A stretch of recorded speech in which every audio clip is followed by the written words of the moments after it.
প্রিয় বন্ধুরা, সবাই কেমন আছে? আজকে অতি গুরুত্বপূর্ণ একটি বিষয় নিয়ে আমরা আবারও ভিডিওর সামনে চলে আসলাম বা আপনাদের সঙ্গে কিছু কথা শেয়ার করতে আসলাম, যেটা আমরা এখন বর্তমানে সবাই অনেক ভালোবাসি। তো এর পক্ষ থেকেই বিড়ালকে নিয়ে ভিডিও তৈরি করা। তো প্রিয় বন্ধুরা, বিড়ালের সাধারণ রোগ ও সমস্যা নিয়ে আজকে আমরা আলোচনা করব, যেগুলো জানা খুবই প্রয়োজন আমাদের। প্রথমেই আসি আমরা জলাতঙ্ক অর্থাৎ র্যাবিস। কামড় বা আঁচড়ের মাধ্যমে এটা আমাদের শরীরে প্রবেশ করতে পারে, তাই নিয়মিত র্যাবিস টিকা গ্রহণ করা খুবই জরুরি, গুরুত্বপূর্ণ বিষয়। এরপরে আসি আমরা বিড়ালের যে সমস্যাটা হয়ে থাকে, সেটা হচ্ছে ক্যাট ফ্লু, শ্বাসতন্ত্রের সংক্রমণ। হাসি, নাক দিয়ে পানি পড়া, চোখ দিয়ে পানি পড়া, জ্বর ও খাওয়ার অনীহা দেখা দিতে পারে। তারপরে আমরা যেটা নিয়ে আলোচনা করব সেটা হচ্ছে ডায়রিয়া বা বমি। ভুল খাবার, কৃমি সংক্রমণ এবং অন্যান্য রোগের কারণে হতে পারে। বিশেষ করে ছোট বিড়ালের পানি শূন্যতা দ্রুত হতে পারে।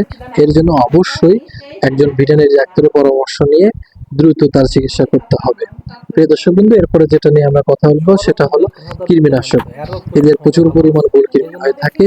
এদের নিয়ম মোতাবেক আপনার কৃমির ডোজটা কমপ্লিট করতে হবে। এরপরে আমরা যেটা নিয়ে কথা বলবো সেটা হচ্ছে ফাঙ্গাল ইনফেকশন। ত্বকে গোলাকার লোম উঠে যাওয়া বা খসখসে বা চুলকানি যুক্ত জায়গা দেখা যায়।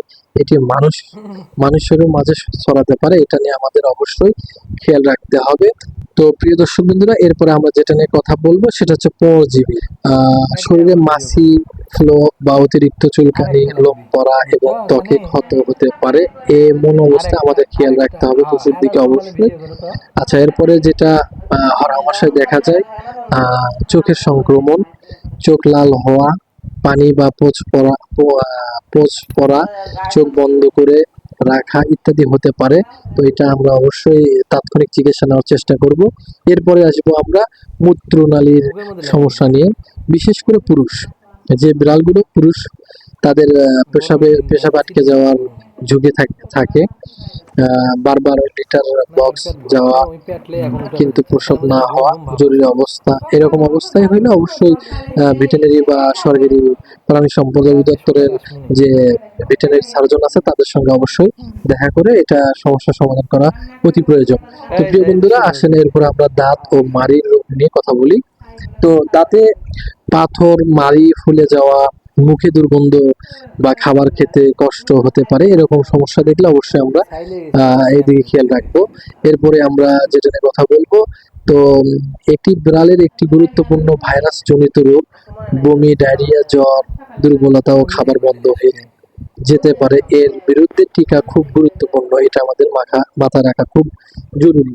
তো প্রিয় দর্শক বন্ধুরা, যেহেতু আমরা এখন বর্তমানে আমরা বিড়ালকে অনেক ভালোবাসি, বিড়ালের জন্য এমনও মানুষ আছে যারা কান্নাকাটি করে, আমাদের কাছে অনেকে ফোন দেয়, ভাইয়া এই অবস্থা। যাই হোক, তো তাদের আকুতি মিনতি দেখলে মানে বোঝা যায় যে আসলে আমাদের বর্তমান সময়ে বিড়ালটা এত একটা জনপ্রিয়তা অর্জন করছে বা আমাদের কাছে প্রাণী হয়ে গেছে, যেটাকে ছাড়া আমরা আসলে বর্তমান সময়ে শহরের মানুষরা খুবই গ্রহণ করে নিচ্ছি, এবং আমরা বিড়ালকে নিঃসন্দেহে আমাদের কাছের একটা বন্ধু ভাবি, এবং সুখ দুঃখ বিড়ালের মাঝে আমরা ভাগাভাগি করে ফেলে দিয়েছি, যেটা বর্তমান সময়ে আপনারা বা আমরা বুঝতে পারতেছি।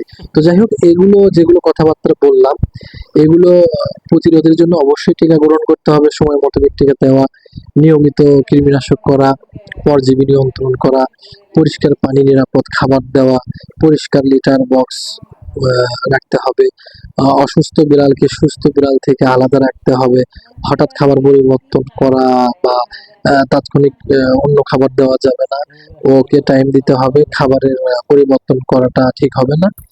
অসুস্থতার লক্ষণ দেখা দিলে দ্রুত পশু চিকিৎসকের পরামর্শ নেওয়া, এটা অতি গুরুত্বপূর্ণ, যেটা কেউ করতে চায় না। তো বিশেষ করে আমরা অবশ্যই পশুকে যেহেতু ভালোবাসি, এই জন্য আমাদের অবশ্যই ডাক্তারের পরামর্শ নিতেই হবে।